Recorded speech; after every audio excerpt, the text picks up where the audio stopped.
जी अस्सलाम वालेकुम। क्या है फेट, आज के लेक्चर का आगाज़ करते हैं। Lecture number 15।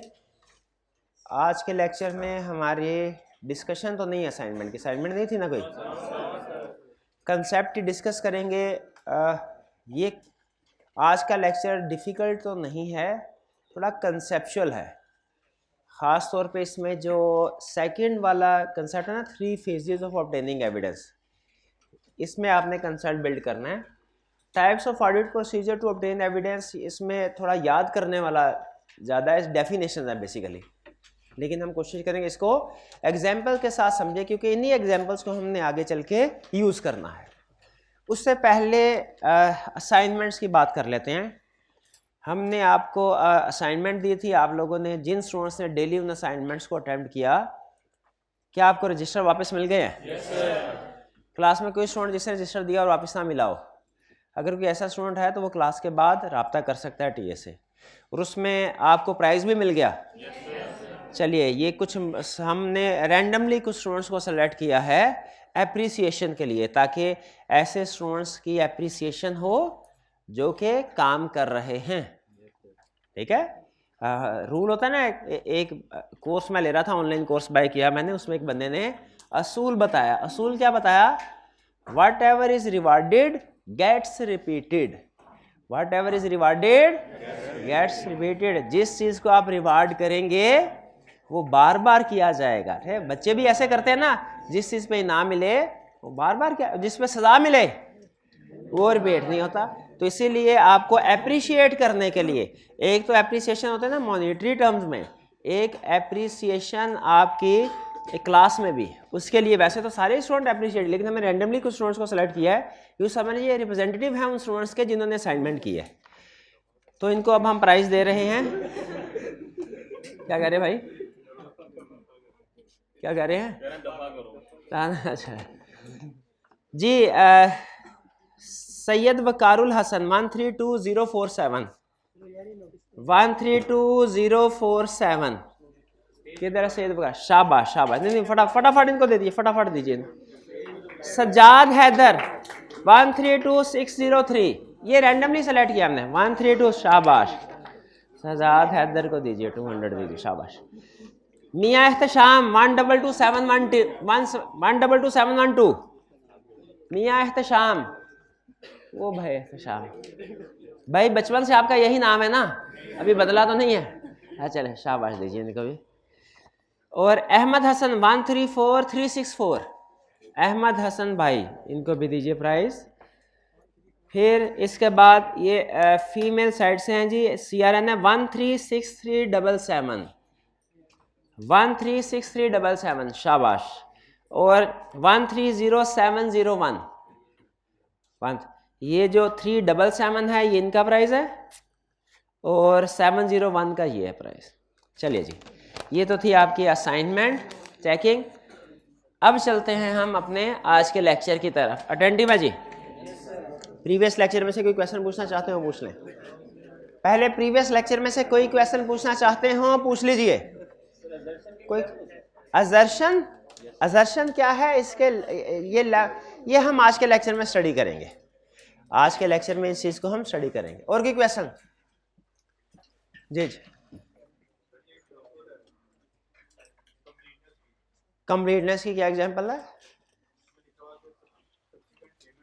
Subsequent payments. अच्छा, एक चीज में रखिएगा, जैसे मैंने आपको बताया ना, पॉइंट ए से बी की तरफ जाएं तो कोई और एविडेंस मिलता है, और पॉइंट बी से ए की तरफ आए तो कोई और एविडेंस मिलता है। इसकी बहुत सी एग्जांपल्स हैं, इसकी बहुत सी एग्जांपल्स हैं। जैसे फर्ज कीजिए हम सेल इनवाइस जो रिकॉर्ड हुई है जीएल में, इसका सैंपल सेलेक्ट करके जीआरएन को चेक करते हैं, उसकी जीआरएन मौजूद है कि नहीं। रिकॉर्डेड अमाउंट का सैंपल सेलेक्ट करके हमने जीआरएन के साथ मैच किया। ये कौन सी असर्शन है? ये कौन सी असर्शन है? अकरेंस। ये बताएगी जो ट्रांजैक्शन रिकॉर्ड हुई है जेन्युइन है कि नहीं। और अगर जीआरएन का सैंपल सेलेक्ट करके देखा जाए रिकॉर्ड हुई है कि नहीं, कंप्लीटनेस। GRN या GDN, ये सेल और परचेज एक ही तरह की है, ठीक है। अगर रिकॉर्डेड अमाउंट से GRN या GDN की तरफ जाए अक्रस, और GRN या GDN का सैंपल सेलेक्ट करके देखें रिकॉर्ड हुआ है कि नहीं, कंप्लीटनेस। यही कंसेप्ट बैलेंस शीट में भी अप्लाई होता है।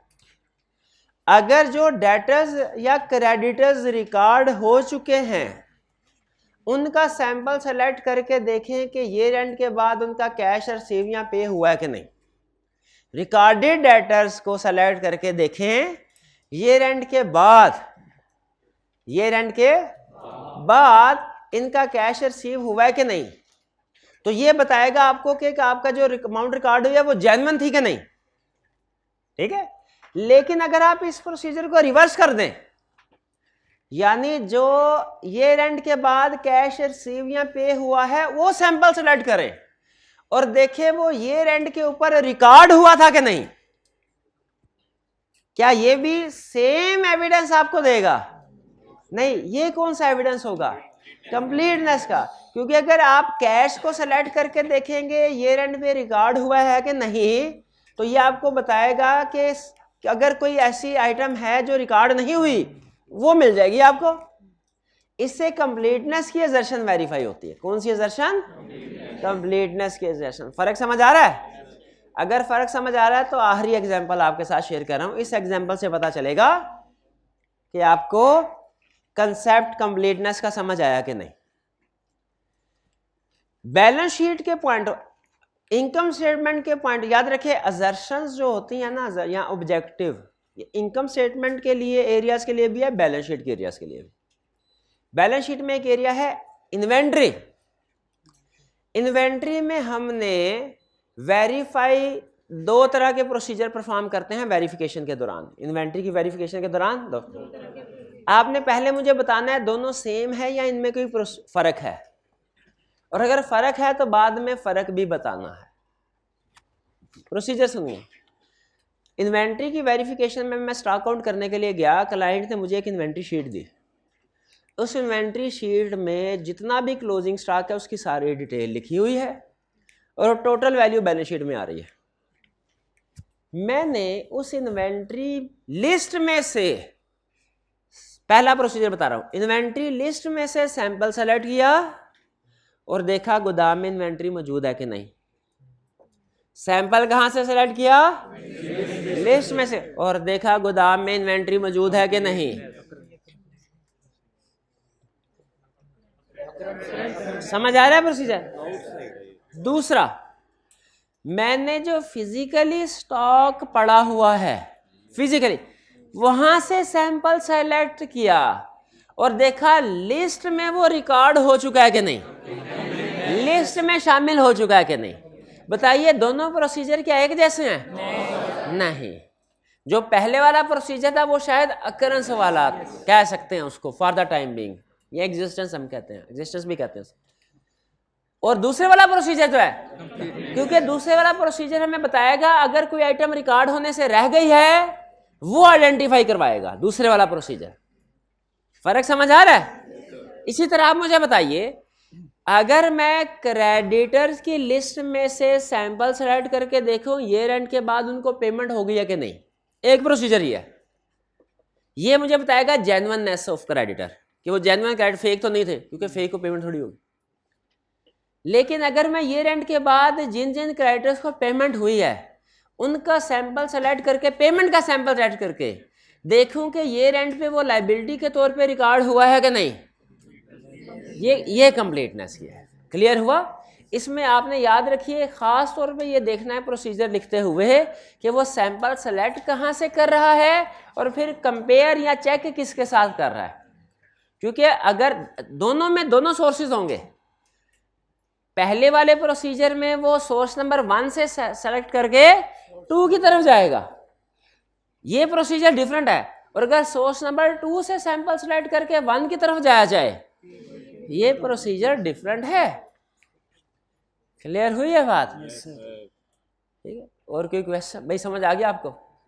और कोई क्वेश्चन? ये एग्जांपल जो है ना, ये प्रोबेबली हमारे ऑडिट का सबसे मुश्किल कंसेप्ट माना जाता है अक्रस और कंप्लीटनेस में, क्योंकि बच्चों को ये समझ नहीं आती कि प्रोसीजर वही डॉक्यूमेंट्स है दोनों प्रोसीजर में, तो उनमें एविडेंस डिफरेंट कैसे आ गया?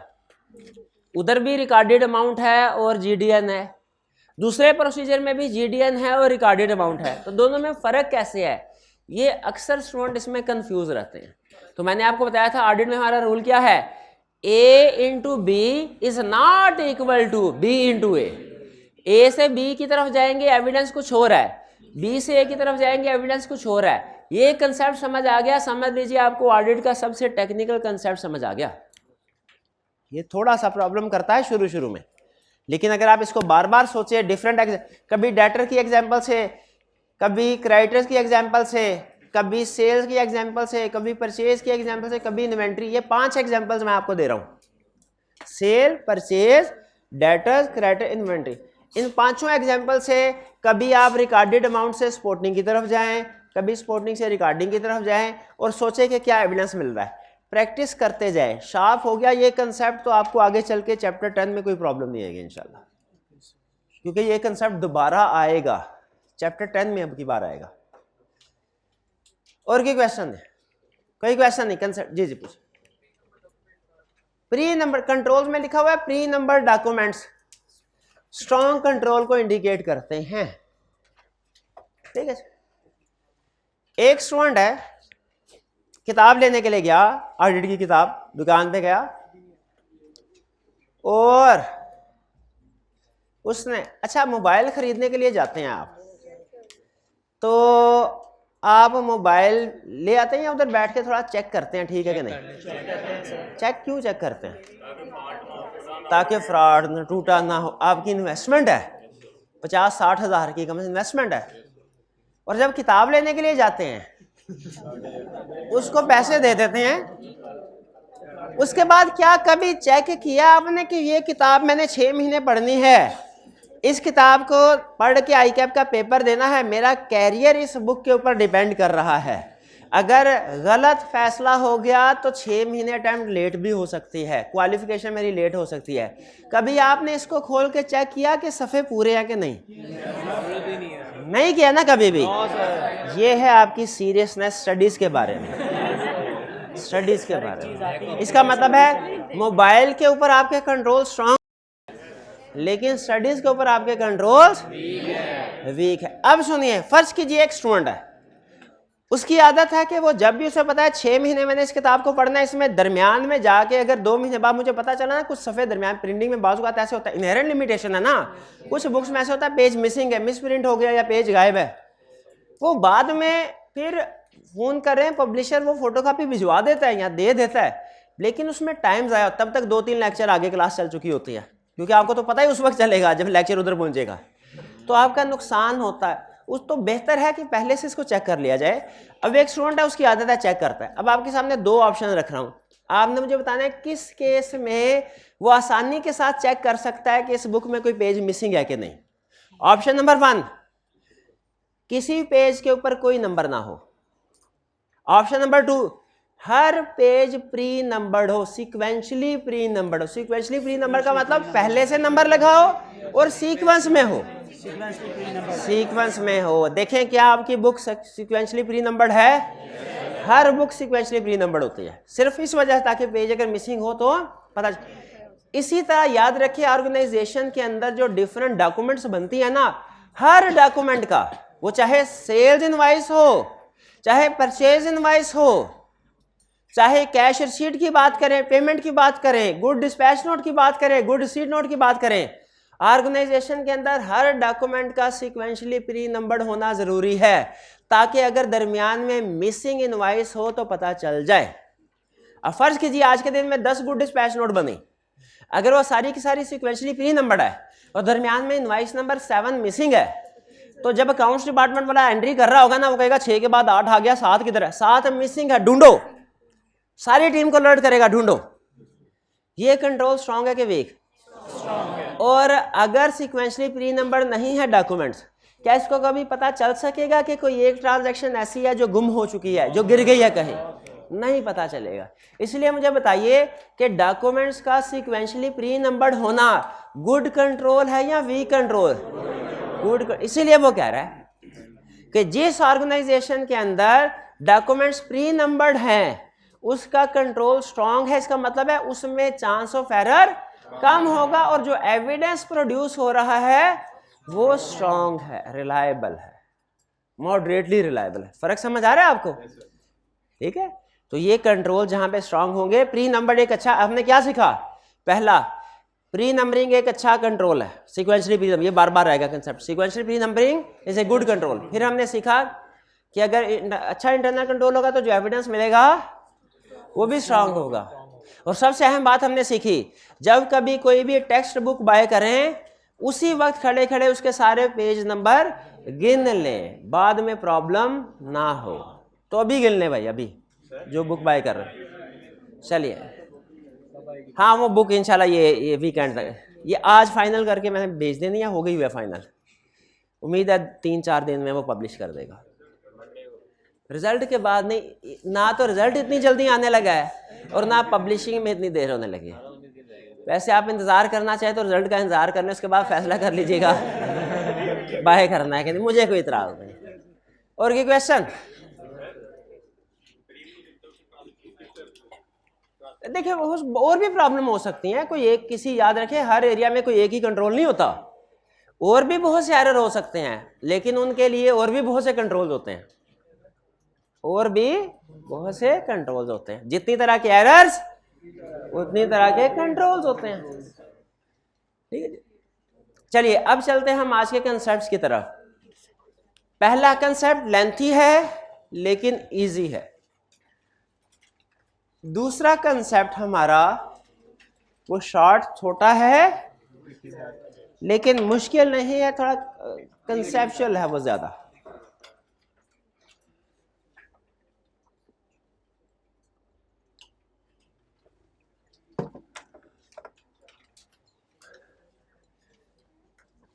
सबसे पहले चीज देखिए, आप कोई भी प्रोफेशन सीखने लगते हैं ना, आपको सबसे पहले उस प्रोफेशन में इस्तेमाल होने वाले इक्विपमेंट सिखाया जाता है क्या है।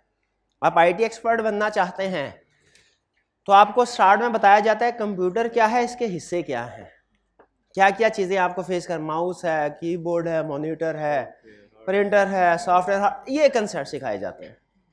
ठीक है, सीए नहीं हो सका, आप इलेक्ट्रिशियन बनना चाहते हैं तो इलेक्ट्रिशियन आपको सिखाएगा ये पेचकस है, ये प्लास है, कैपेसिटर है, इस तरह की चीजें। उसी तरह आप ऑडिटर बनना चाहते हैं तो एज ऑडिटर हमारे जो टूल्स हैं जो हम इस्तेमाल करते हैं आपको वो बताना जरूरी है। तो हमारे प्रोफेशन में दुनिया का हर ऑडिटर, उसके पास मैक्सिमम 7 टूल्स हैं। अब चूंकि हमारा वर्क ऐसा होता है, ब्रेन वर्क है, तो ये टूल्स आपको नजर नहीं आएंगे। ठीक है, ये हमारे ब्रेन में होते हैं।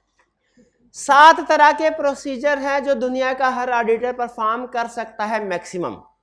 ये तो हो सकता है कि किसी एरिया में रिस्क कम है ना, तो आप 7 के बजाय 3 या 4 परफॉर्म करके निमट जाए एरिया, लेकिन 7वें का 8वां प्रोसीजर कोई नहीं होगा।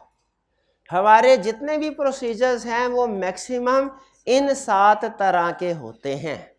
नाम क्या है इन प्रोसीजर्स के जो हम ऑडिटर्स अपनी प्रोफेशनल लाइफ में किसी भी ऑडिट इंगेजमेंट परफॉर्म करते हुए यूज करते हैं?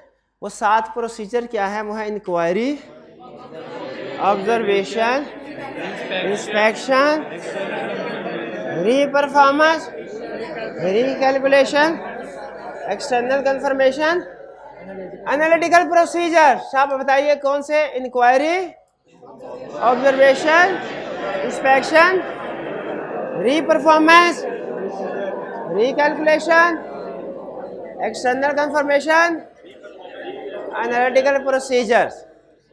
हाइब्रिड क्लास से आवाज नहीं आई। ये हाइब्रिड क्लास के दरमियान में माइक रखिए, रूम नंबर 6 में, पहले 6 में, और रूम नंबर 6 वाले मुझे सुनाए जरा कितने प्रोसीजर्स होते हैं हमारे? शाबाश, 7। शाबाश, कौन कौन से? Observation, inspection, external confirmation, recalculation, analytical. बेहतरीन। अब room number 4, hybrid class room number 4 वाले बताएं हमें क्या प्रोसीजर्स हैं? Inquiry, observation, inspection, external confirmation, recalculation, reperformance, analytical procedure. अब बारी है ऑनलाइन वाले स्टूडेंट्स की। आप भी बोले कौन कौन से 7 प्रोसीजर बोले ना? Inquiry, observation, inspection, reperformance, recalculation, external confirmation, analytical procedure. अच्छा, तरतीब ऊंच नीच हो सकती है, इसमें कोई प्रॉब्लम नहीं है। तरतीब आगे पीछे हो सकती है। यूट्यूब वाले सौतेले, वो भी हमारे बच्चे हैं लेकिन वो सौतेले हैं। तो 7 इंक्वायरी। अच्छा, अब सुनिए, अब 1 बाय 1 हमने क्या करना है, इनको डिटेल में डिटेल्स कर। अब होगा क्या, देखें, अब इसमें मैं चाहता हूं आप लोग भी अपना माइंड इस्तेमाल करें, कुछ है क्रिएटिविटी, क्रिएटिव कंसेप्ट मैं समझाऊंगा, एग्जांपल्स आप देंगे। उसमें अगर कोई ट्यूनिंग, फाइन ट्यूनिंग की जरूरत होगी तो वो मैं साथ साथ करता जाऊंगा, लेकिन एग्जांपल ओरिजिनेट आपकी तरफ से होनी चाहिए। सबसे पहले इंक्वायरी के बारे में सुन लीजिए। इंक्वायरी का मतलब क्या है? पूछना। पूछना किससे? पूछना, सीकिंग इंफॉर्मेशन, पूछना किससे? जिनके पास नॉलेज है, नॉलेजेबल पर्सन से। ये विद इन दी फर्म भी हो सकते हैं, आउटसाइड दी फर्म भी हो सकते हैं।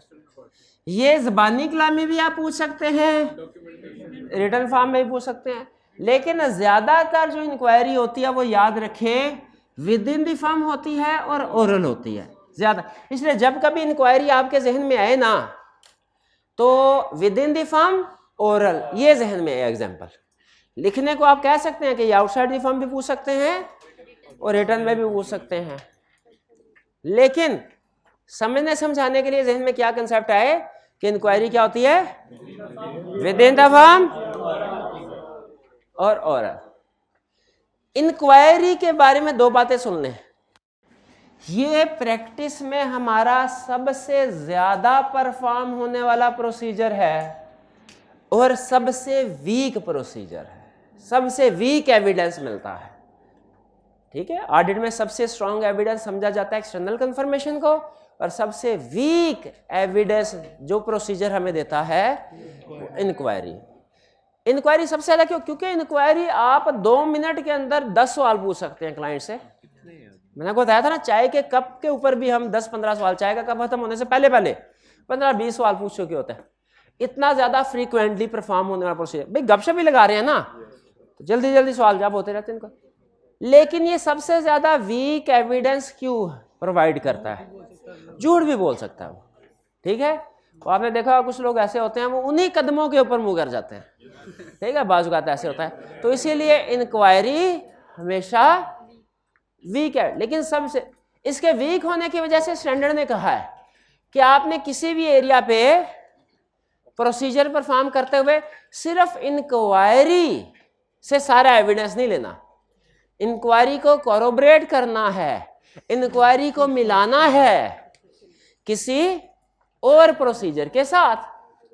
ठीक है, inquiry alone is not sufficient appropriate evidence. Inquiry alone sufficient appropriate evidence नहीं है। इसको जैसे ऑब्जर्वेशन के साथ, इंस्पेक्शन के साथ, रीपरफॉर्मेंस के साथ, इंक्वायरी अलोन काफी क्यों नहीं है? बोला वीक एविडेंस है। आगे चलते हैं। एग्जाम्पल्स क्या है? क्लाइंट से हमने पूछा, इंक्वायर किया सीएफओ, सर आपकी कंपनी के खिलाफ कोई लीगल केसेस पेंडिंग है? ये क्या है? इंक्वायरी। हमने कहा सर ये कोई अनयूजुअल पेमेंट्स आपकी कैश बुक में आ रही है, ये क्या चीज है? ये भी इंक्वायरी है। अब आपकी बारी, बताइए इंक्वायरी।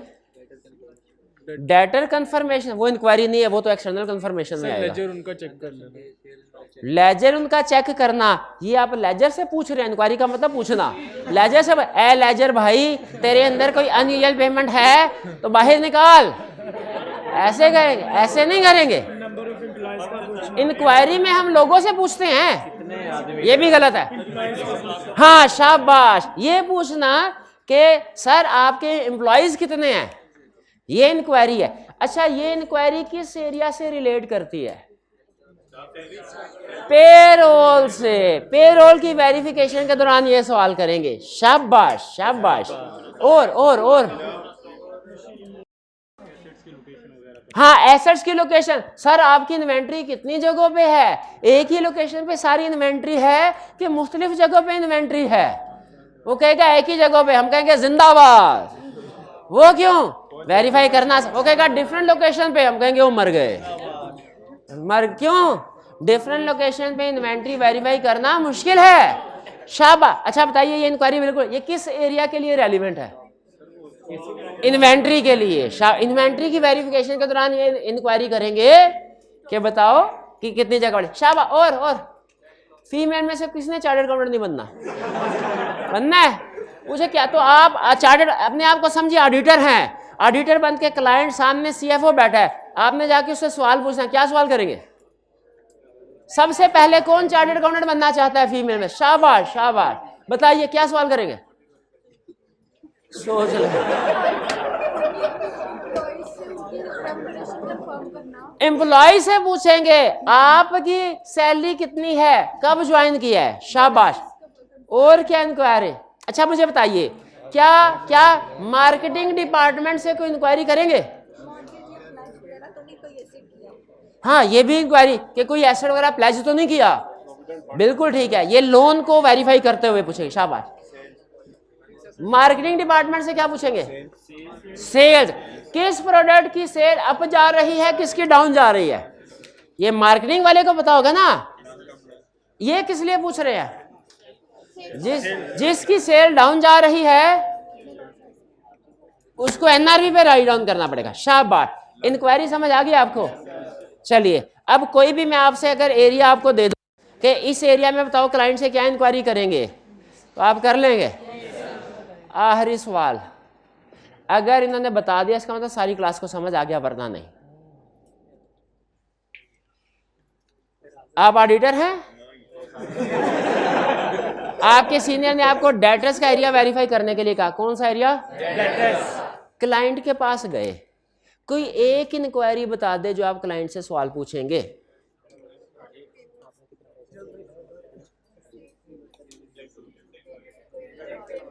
डेटर्स के नाम में क्या रखे, और कुछ ना से पता ही कह देते। नाम क्यों? हाँ, डेटर्स डेज, कितने दिन का क्रेडिट पीरियड दिया गया है, ताकि जिन डेटर्स का अमाउंट क्रेडिट पीरियड से ज्यादा ओवरड्यू है उनकी प्रोविजन रिगार्ड कर सके। शाबाश शाबाश। अच्छा, डेटर्स का एड्रेस पूछेंगे? किस लिए पूछेंगे? उनको कंफर्मेशन लेटर नहीं सेंड करना। लेटर नहीं सेंड करना, कंपनी के साथ क्या लेन देन है। शाबाश। चलिए, इंक्वायरी हो गया जी, आगे चलते हैं। Next process observation. Observation inquiry का मतलब है ज़बानी कलाम में सवाल पूछना। ऑब्जर्वेशन का मतलब है अपनी आंखों से देखना। एक है पूछना, एक है अपनी आंखों से देखना। ऑब्जर्वेशन क्या है? अपने आंखों से ऑब्जर्व करना। किसको ऑब्जर्व करना? किसी ऑनगोइंग प्रोसीजर को, किसी ऑनगोइंग। जब इंग्लिश की क्लास में था ना, हमारे टीचर बताया करते लुक, वॉच और सी में फर्क है। तो यहाँ पे वो फर्क नहीं है, इतना मुश्किल फर्क नहीं है। ये इंग्लिश इतना मुश्किल नहीं है, उससे आसान है ऑडिट। ऑब्जर्वेशन का मतलब क्या है कि कोई बंदा कोई काम कर रहा है, हम सिर्फ देख रहे हैं।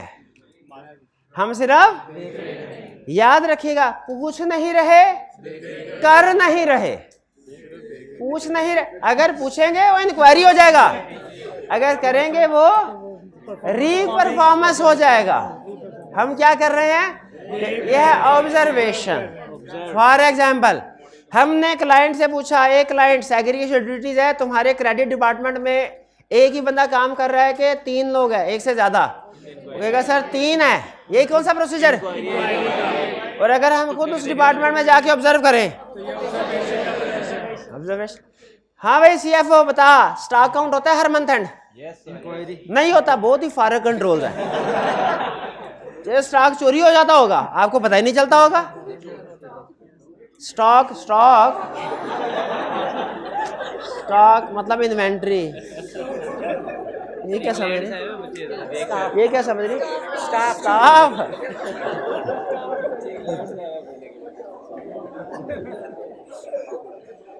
स्टाफ काउंट नहीं, stock count, inventory count.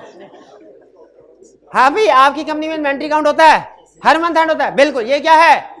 Inquiry. हमने कहा इंक्वायरी लोन नॉट सफिशिएंट, खुद जाके देखेंगे। और जब स्टॉक काउंट हो रहा था, हमने खुद जाके ऑब्जर्व किया वाकई ही सही तरीके से स्टॉक काउंट हो रहा है कि नहीं। ये क्या है? ऑब्जर्वेशन। समझ आ गया ऑनगोइंग प्रोसीजर? ठीक है, अब आप कोई ऑब्जर्वेशन बता सकते हैं? कोई एग्जांपल? हाँ, एम्प्लॉयज, शाबाश। एम्प्लॉयज को सैलरी देने से पहले हमने ऑब्जर्व कर रहे हैं, सैलरी देने से पहले उनका कार्ड चेक हो रहा है कि नहीं, ऑब्जर्व कर रहे हैं। ठीक है, हाँ जी, ये ऑब्जर्वेशन क्लियर हो गया।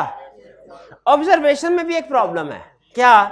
ये जिस पॉइंट पे ऑब्जर्वेशन कर रहे हैं उस वक्त के लिए तो वैलिड है, पिछले पूरे साल में क्या होता रहा है वो नहीं पता। उसका पिछले पूरे साल में तबाही फिरी हो, लेकिन जिस वक्त हम चेक करने के लिए आए उनको पता चला, सारे अलर्ट हो। जैसे सरकारी स्कूलों में होता है, सारा साल जो मर्जी होता रहा है, जिस दिन कोई सरकारी अफसर ने आके दौरा करना होता है, सफाई भी हो जाती है, टीचर भी टाइम पे, पढ़ाई भी हो रही होती है, हैं?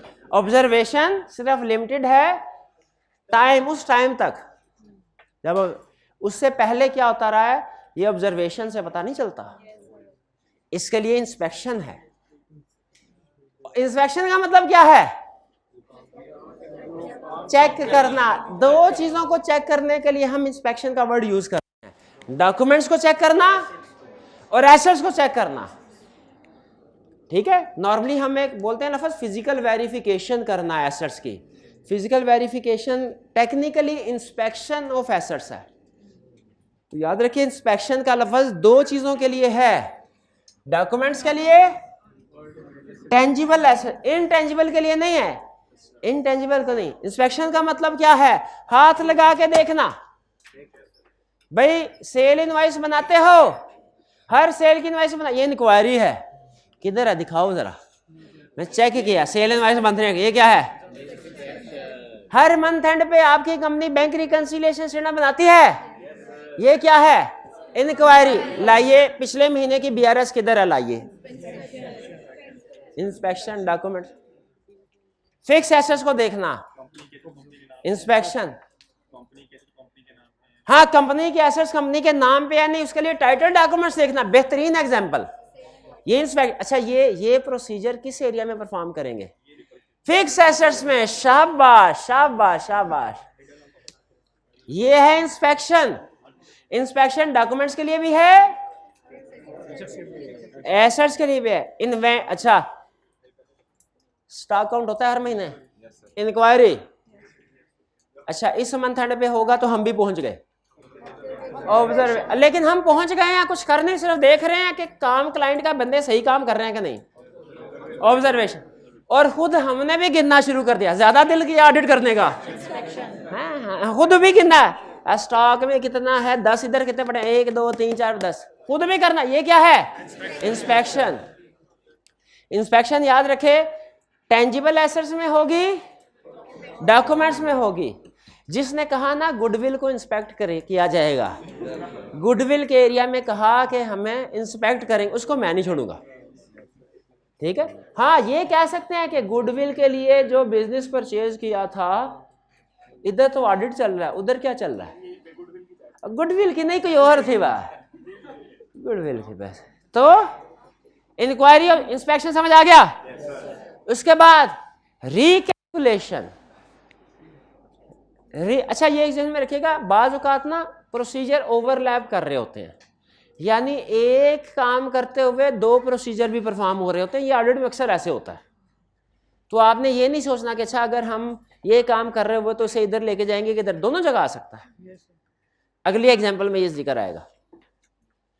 रिकैलकुलेशन। रिकैलकुलेशन का मतलब क्या है? इसमें री को लैदा समझाना है मैंने, कैलकुलेशन को लैदा समझाना है। कैलकुलेशन मतलब क्लाइंट ने, कैलकुलेशन कहते हैं हम प्लस माइनस मल्टीप्लिकेशन डिवीजन को।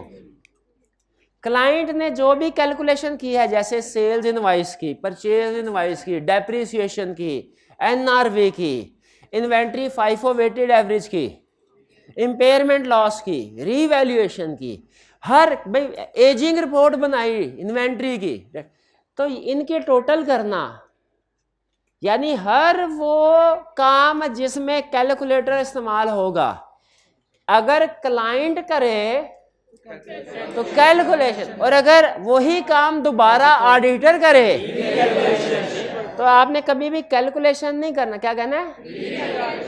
रिकैलकुलेशन।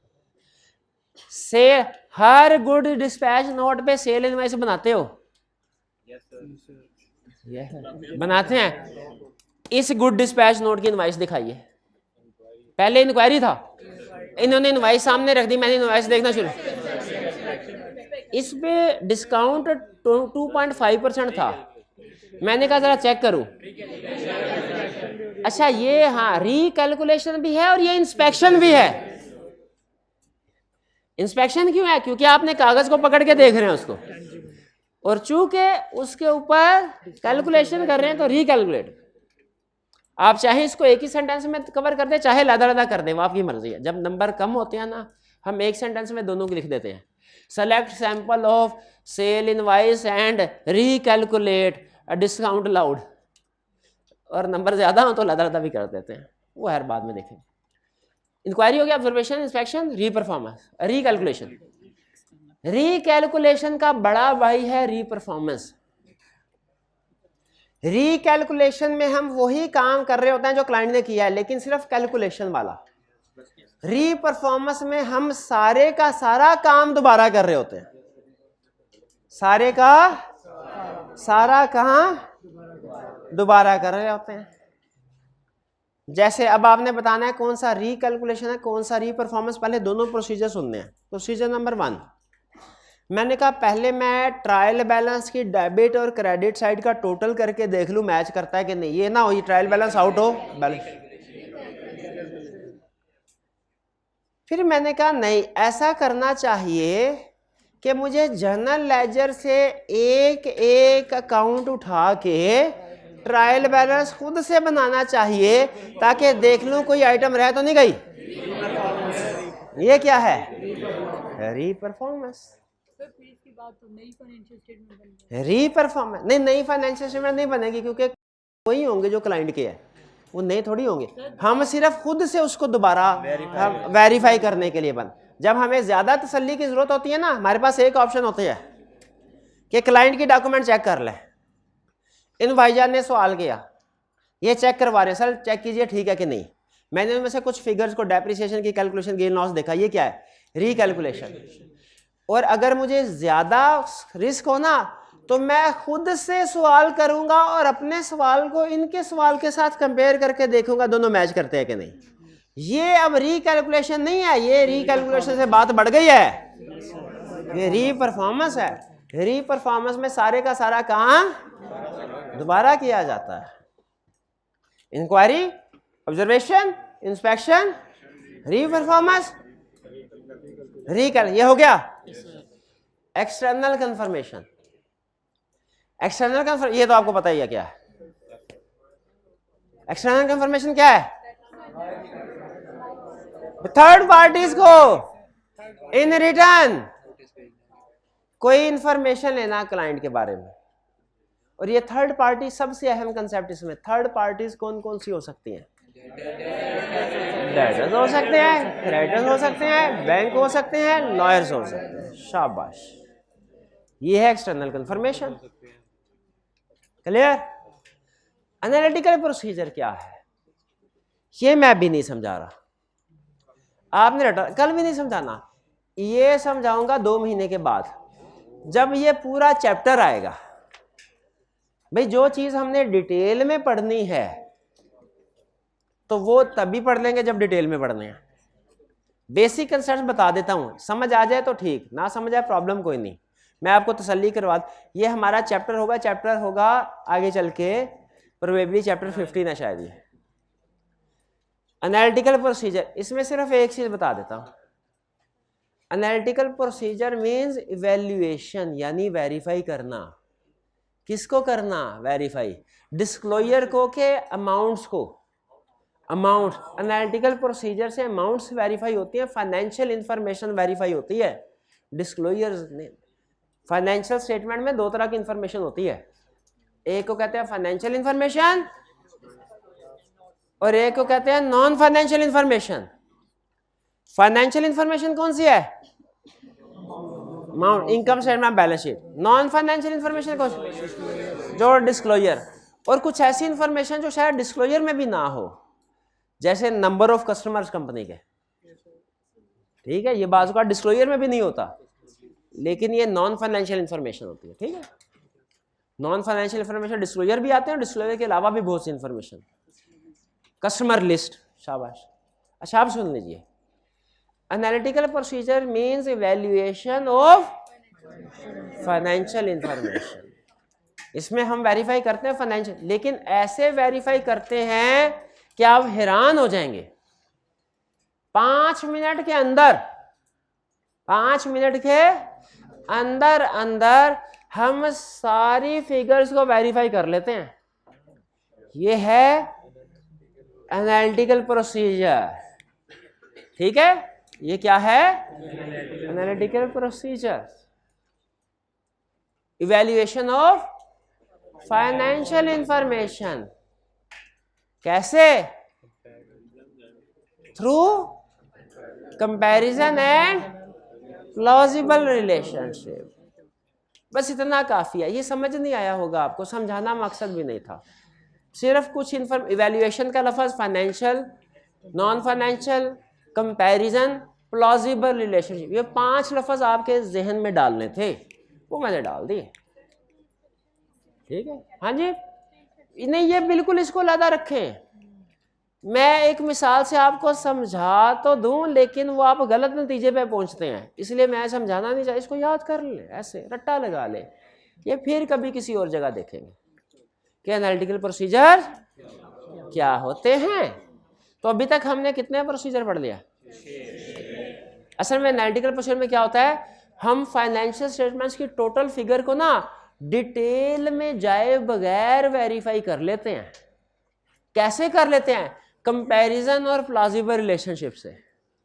एनालिटिकल प्रोसीजर में क्या करते हैं, हम किसी financial income statement, balance sheet में अपीयर होने वाली किसी भी फाइनेंशियल इंफॉर्मेशन को, उसके टोटल को डिटेल में जाए बगैर वेरीफाई कर ले। यानी आप किसी इंफॉर्मेशन को उसका टी अकाउंट ओपन किए बगैर वेरीफाई कर लेंगे। वो कैसे? वो कैसे ये नहीं बताना, आप गलत नतीजे में पहुंच जाते हैं, गलत नतीजे में पहुंच। चले मैं एक्सप्लेन कर रहा हूं। फर्ज कीजिए आप कॉलेज के ऑडिटर हैं, कॉलेज का रेवेन्यू वेरीफाई करना चाहते हैं कितना है। बहुत अरबों में है, खरबों में है। दुनिया के मुख्तलिफ कोनों में जजीरे खरीदे हुए हैं।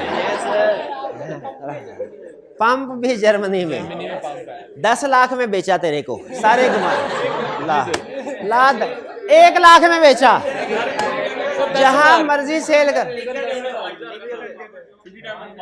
पिछले टाइम में 5000 का था, 2000 दे दे। 2000। तो एक तरीका क्या है, सुन ले, एक तरीका क्या है। एक तरीका है इंस्पेक्शन वाला, inquiry, observation, inspection, reperformance, recalculation, external confirmation वाला। एक तरीका ये है। दूसरा तरीका है एनालिटिकल प्रोसीजर। पहले सुन ले डिटेल वाला तरीका। कौन सा तरीका? मकसद क्या, आपने करना क्या है, आपने कॉलेज का रेवेन्यू कैलकुलेट करना है, वेरीफाई करना है। स्टेप नंबर 1, आपने कहा सर जितने भी स्टूडेंट्स हैं फीस जमा करवाते हैं? बिल्कुल करवाते हैं। आपने कहा टी अकाउंट में रिसीविंग आ रही है स्टूडेंट्स की? मैंने कहा जी बिल्कुल आ रही है। आपने सैंपल बेस के ऊपर कुछ स्टूडेंट्स को सेलेक्ट किया और देखा उनकी रसीद बुक में एंट्री हुई है कि नहीं। जब आप फीस जमा करवाते हैं ना, एक कॉपी आपके पास होती है, कॉलेज का रिकॉर्ड है, वो इसी पर्पज़ के लिए होती है, वेरिफिकेशन के लिए। इसमें आप इंस्पेक्शन कर रहे हैं, इंक्वायरी कर रहे हैं, ठीक है, इस सैम्पलिंग के ऊपर काम करते हैं। ये क्या कहलाता है? डिटेल्स वाला काम। कौन सा काम? डिटेल्स वाला काम क्यों कहलाता है? क्योंकि इसमें आप इंक्वायरी कर रहे हैं, इंस्पेक्शन ऑब्जर्वेशन कर, ऐसे ही है ना सैंपल। फिर आप क्लास में भी आएंगे, सैंपल बेस पे कुछ स्टूडेंट्स को कहेंगे आप अपनी रसीद दिखाएं और देखेंगे कॉलेज के रेवेन्यू में रिकॉर्ड हुआ है कि नहीं। दो तरह का प्रोसीजर होता है ना, एक है रिकॉर्डेड रेवेन्यू को सेलेक्ट करके सपोर्टिंग से चेक करना, और एक सपोर्टिंग में से रिकॉर्डिंग। आपने दोनों चीज़ें, कोई प्रॉब्लम नज़र नहीं आई, ठीक है। इसमें प्रैक्टिकली अगर छोटा भी काउंट होना तो 4 से 5 दिन लग जाते हैं। अब रेवेन्यू एस्टिमेट करने का एक दूसरा तरीका भी है, जिसमें 5 मिनट के अंदर चाय का कप ख़त्म होने से पहले आप रेवेन्यू एस्टिमेट कर लेंगे। ये है एनालिटिकल वर्क, ये डिटेल वर्क नहीं है। इससे भी रेवेन्यू वेरीफाई, रेवेन्यू उससे भी वेरीफाई हो गया था पहले वाले प्रोसीजर से, जिसमें आपने इंक्वायरी, ऑब्जर्वेशन, इंस्पेक्शन, लेकिन उस तरीकाकार को क्या कहते हैं? Detail, test of detail. क्या कहते हैं? यानी डिटेल में टेस्टिंग करना।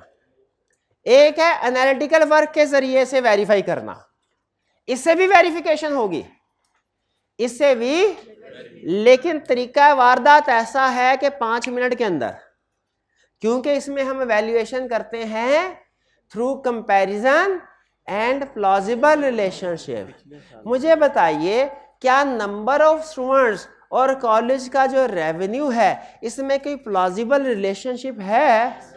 प्लॉजिबल रिलेशनशिप कहते किसको है? जिसको स्टैट में कोरिलेशन कहते हैं, उसको ऑडिट में प्लॉजिबल रिलेशनशिप कहते हैं। कोरिलेशन किसे? जब एक चीज के बढ़ने से दूसरी चीज भी बढ़े तो क्या है? कोरिलेशन है कि नहीं? इसी चीज का ना। तो ऑडिट में डबल एंट्री सिस्टम है ना, तो कुछ एरिया के बढ़ने से दूसरे भी बढ़ते हैं, तो इसे क्या कहते हैं हम? Plausible relationship. अगर दो चीजों में प्लॉजिबल रिलेशनशिप हो ना, वो कोई साइंटिस्ट था, मुझे जेल से नाम निकल गया, वो कहता था मुझे अगर खड़े होने के लिए एक जगह मिल जाए और एक बड़ा सा डंडा मिल जाए, मैं पूरी दुनिया को उल्टा दूं, पूरी दुनिया को उल्टा, पता नहीं कौन सा साइंटिस्ट था। तो अगर हमें कोई फाइनेंशियल या नॉन फाइनेंशियल इंफॉर्मेशन मिल जाए और उसका प्लॉजिबल रिलेशनशिप हो हमारी उस इंफॉर्मेशन के साथ जिसको वेरीफाई कर रहे हैं, आप चुटकियों में इंफॉर्मेशन वेरीफाई कर सकते हैं। शर्त क्या है? आपको उस जिसको वेरीफाई करना है ना, उसके अलावा कोई दूसरी फाइनेंशियल या नॉन फाइनेंशियल इंफॉर्मेशन मिल जाए और दोनों का प्लॉजिबल रिलेशनशिप हो। नहीं समझ आया? Explain with the help of example. College का रेवेन्यू है, पहली चीज मुझे बताइए, आपने रेवेन्यू वेरीफाई करना है, टोटल रेवेन्यू, क्या नंबर ऑफ स्टूडेंट्स और रेवेन्यू का प्लॉजिबल रिलेशनशिप है? बिल्कुल प्लॉजिबल रिलेशनशिप है। कैसे? नंबर ऑफ स्टूडेंट्स बढ़ेंगे, रेवेन्यू बढ़ेगा। बस प्लॉजिबल रिलेशनशिप लिंक हो गया ना, अब आप चुटकियों में रेवेन्यू एस्टिमेट कर सकते हैं। कैसे? पिछले साल को गोली मार, total number of students multiplied by fees, ये रहा टोटल रेवेन्यू। खुद बताएं भाई, टोटल नंबर ऑफ स्टूडेंट्स कितने हैं, उसको मल्टीप्लाई करें किसके साथ? फीस के साथ। ये क्या है? Total revenue.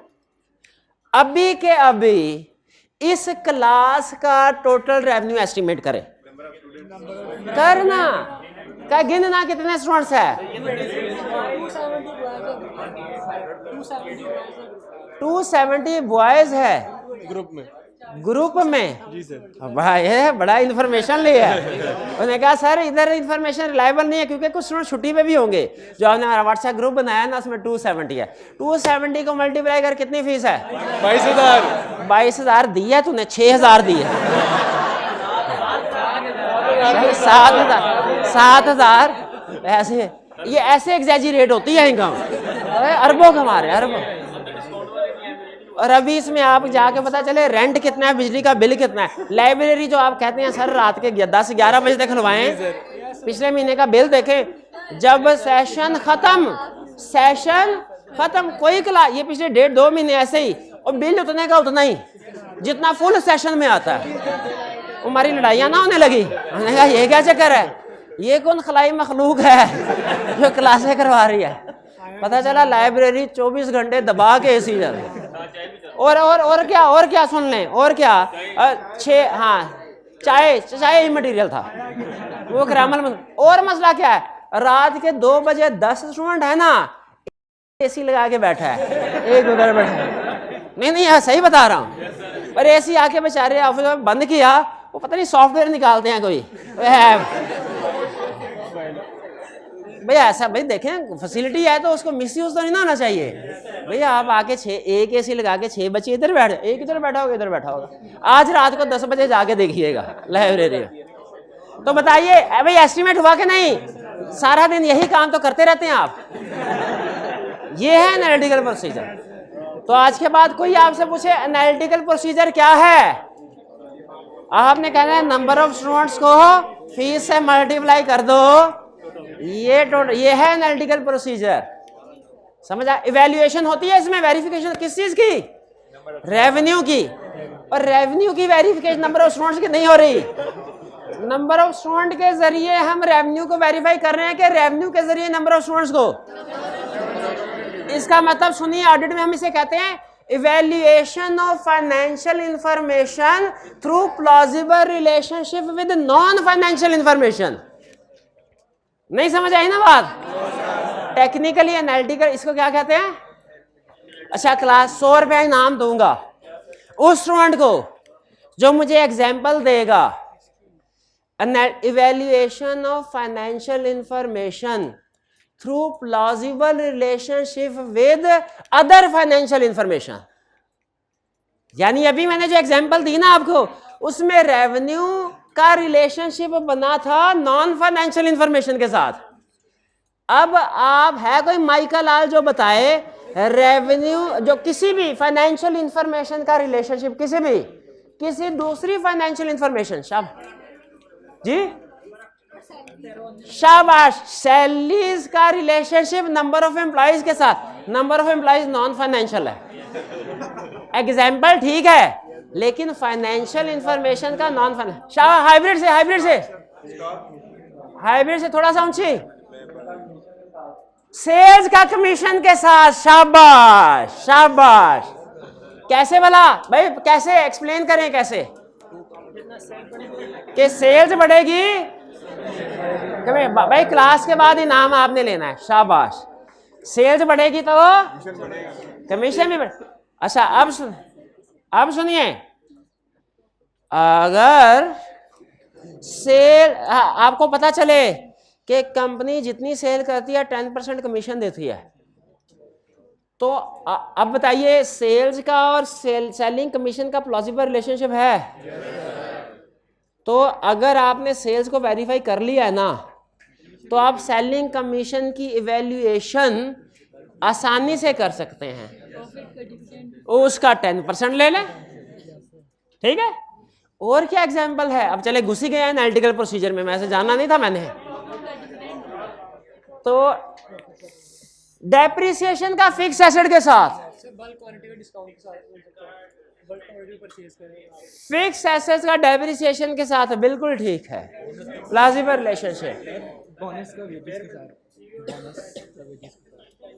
हाँ जी, बोनस का वेजेस के साथ, कि जितने एम्प्लॉइज हैं हर एक को 5000 बोनस दे दिया, नंबर ऑफ एम्प्लॉइज को 5 हर एक अलग चेक करने। तो इसमें आपने नोट किया कि हम टोटल फिगर को एक ही कैलकुलेशन में वेरीफाई कर लेते हैं। ये है एनालिटिकल प्रोसीजर। तो हालांकि ऑडिटर के 7 प्रोसीजर हैं, लेकिन वो कौन सा प्रोसीजर है जो सारे ऑडिटर्स के दिल के करीब है? एनालिटिकल। क्यों भला? इसमें टेबल पे बैठे बैठे चाय का कप खत्म होने से पहले वेरिफिकेशन हो जाती है, लेकिन शर्त यह है कि आपको इंफॉर्मेशन सही मिले। अगर नंबर ऑफ स्टूडेंट्स गलत हुए ना, अगर नंबर ऑफ स्टूडेंट पता चले कुछ स्टूडेंट्स ने अपने दोस्तों को भी नंबर ऐड करवाए हुए हैं, पहले क्लास में भी नंबर दे दिया, बाद में नीचे जाके कहा नंबर मेरा तो ऐड ही नहीं हुआ, तो वो फिगर क्या हो जाएगी, ओवरस्टेट। उस सूरत में सही। तो इंफॉर्मेशन जो एनालिटिकल प्रोसीजर में सबसे अहम चीज होती है, इंफॉर्मेशन यूज करनी है ना, वो सही होनी चाहिए। कुछ समझ आया? तो अच्छा चले, अब छोटा सा इम्तिहान हो जाए एंड पे। वैसे मेरा इरादा था अलग कंसेप्ट भी पढ़ाना, लेकिन अब नहीं पढ़ा रहा, आज जल्दी छुट्टी, याशी करें आप, आज आपको 3 मिनट जल्दी छुट्टी दे दी जाए। लेकिन एग्जाम्पल अभी है, क्लाइंट के पास गया, सर कितने बैंक अकाउंट्स हैं आपके? 4। ये क्या है, कौन सा प्रोसीजर है? इंक्वायरी। सर इनमें से जो मेन अकाउंट है जिसमें ज्यादातर ट्रांजैक्शंस होती है वो कौन सा है? वो यूबीएल माल रोड ब्रांच। ये क्या है? इंक्वायरी। सर आप हर मंथ एंड पे बीआरएस बनाते हैं सारे बैंक अकाउंट्स की? ये क्या है? तो जरा पिछले महीने की बीआरएस चेक तो करवाएं। ये है बीआरएस, ये बनाई है आपने बीआरएस। इसमें हमने चेक किया कि जो डिपॉजिट इन ट्रांजिट और आउटस्टैंडिंग चेक्स का टोटल है वो सही है कि नहीं? रिकैलकुलेशन। हमने कहा नहीं नहीं नहीं, ये हमें नहीं पसंद आई बीआर, हम खुद जीएल और बैंक स्टेटमेंट से बीआरएस बनाएंगे। रीपरफॉर्मेंस। उसमें जो बैलेंस एज पर बैंक स्टेटमेंट था, हमने कहा जरा बैंक से फोन करके पूछ तो ले उसके मुताबिक। गलत। इंक्वायरी है ये। रीसेंट अटेम्प्ट में आईकैप ने क्वेश्चन पूछा है, उसके अंदर ये कंसेप्ट था, फोन किया पूछा तो उसका जवाब था ये कंफर्मेशन है कि नहीं है, क्योंकि कंफर्मेशन की डेफिनेशन में लिखा है रिटर्न हो। ये वो कंसेप्ट है जो अभी आईकैप ने जिस अटेम्प्ट का रिजल्ट आना है उसमें पूछा। तो कंफर्मेशन रिटर्न मैंने क्या किया, ये इंक्वायरी। और अगर रिटर्न फॉर्म में पूछा फिर पता चला कि बैंक लोन लिया हुआ है। हमने कहा बैंक लोन तो कंफर्मेशन में बैंक ने बता दिया 10 मिलियन का है, बैंक लोन तो वेरीफाई हो गया, अब इसका इंटरेस्ट रह गया है, इंटरेस्ट रह गया है। फिर मैंने थोड़ा सा सोचा कि इंटरेस्ट का और लोन का प्लॉजिबल रिलेशनशिप है। मैंने देखा इंटरेस्ट रेट कितना 10%। मैंने नहीं देखा इंटरेस्ट के टी अकाउंट में पूरे साल में हर महीने पे कर रहे हैं कि 3 महीने बाद के 6 महीने बाद। मैंने कहा डिटेल में जाने की ज़रूरत ही नहीं। मैंने नहीं देखा पेमेंट कब करते हैं कितनी करते हैं, मैंने कहा डिटेल में जाने की ज़रूरत ही नहीं। मैंने लोन की अमाउंट के साथ 10% मल्टीप्लाई किया। ये कौन सा प्रोसीजर है? Analytical procedure. एनालिटिकल प्रोसीजर में याद रखें हम फाइनेंशियल स्टेटमेंट के ऊपर से ही वेरिफिकेशन कर ले, और टी अकाउंट में जाते ही नहीं है, डिटेल में इंक्वायरी ऑब्जर्वेशन। हम इनवॉइसेस चेक ही नहीं करते, जाने की जरूरत ही नहीं है। इसीलिए याद रखिए, आपको एक बात बता रहा हूं, प्रैक्टिस में कुछ एरियाज में हम एनालिटिकल प्रोसीजर परफॉर्म करते हैं, कुछ में test of detail. Test of detail से क्या मुराद है? इंक्वायरी, ऑब्जर्वेशन, इंस्पेक्शन वगैरह। ठीक है, तो कैसे पता चलेगा किसने कौन सा काम करना है?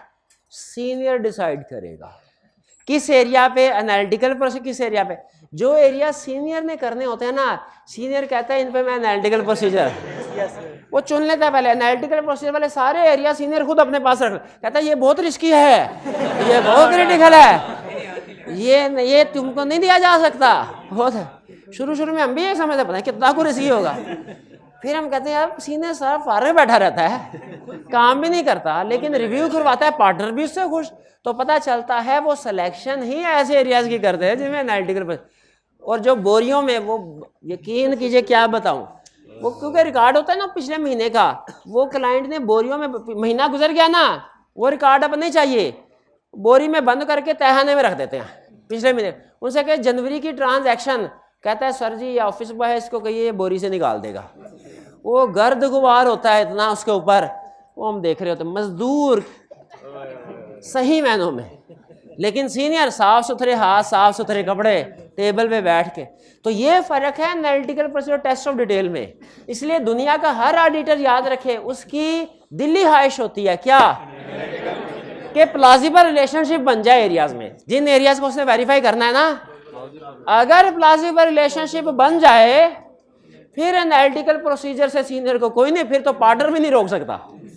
एनालिटिकल प्रोसीजर समझ लगे, मेहनत कम एविडेंस जल्दी, एविडेंस जल्दी। और टेस्ट ऑफ डिटेल्स में मेहनत भी ज्यादा, एविडेंस भी, लेकिन बहरहाल हर एरिया में प्लॉजिबल रिलेशनशिप नहीं होता, ठीक है। वहाँ वो सारी चीजें हम बाद में देखते हैं, मैंने आपको बताया ना, वो इन्फॉर्मेशन जो है यूज करें वो वेरीफाई करना जरूरी है। चलिए ये प्रोसीजर क्लियर हो गए। चलिए अब ये जो 3 फेजेस ऑफ ऑब्टेनिंग एविडेंस है ना, ये मैं नहीं करवा रहा आपको, क्योंकि जैसे मैंने बताया ना, ये भुगताने को मैं भुगता सकता था, एग्जाम्पल स्किप कर देता, वो आपकी बेस थोड़ी वीक हो जाती, लेकिन मेरा सिलेबस आगे चला जाता। मैंने बेस पे कंप्रोमाइज़ नहीं किया, एग्जाम्पल भी, और ताकि इसको भी तसल्ली से डिस्कस करने का टाइम मिल जाए। ये इंशाल्लाह कल करेंगे। जी कोई क्वेश्चन पूछना चाहते हो पूछ लें जी। अच्छा, थर्ड पार्टी कंफर्मेशन का जवाब ना दे तो क्या करेंगे, है कोई माई का लाल? तो फिर हम अल्टरनेटिव प्रोसीजर परफॉर्म करेंगे। ये हमने चैप्टर 2 में पढ़ा था एंड पे, कि नॉट प्रैक्टिकेबल हो तो अल्टरनेट। तो जब कंफर्मेशन का जवाब हमें ना मिले क्या करना है, कंफर्मेशन का जवाब ना मिले क्या करना है? और कोई क्वेश्चन? कोई क्वेश्चन नहीं? जी जी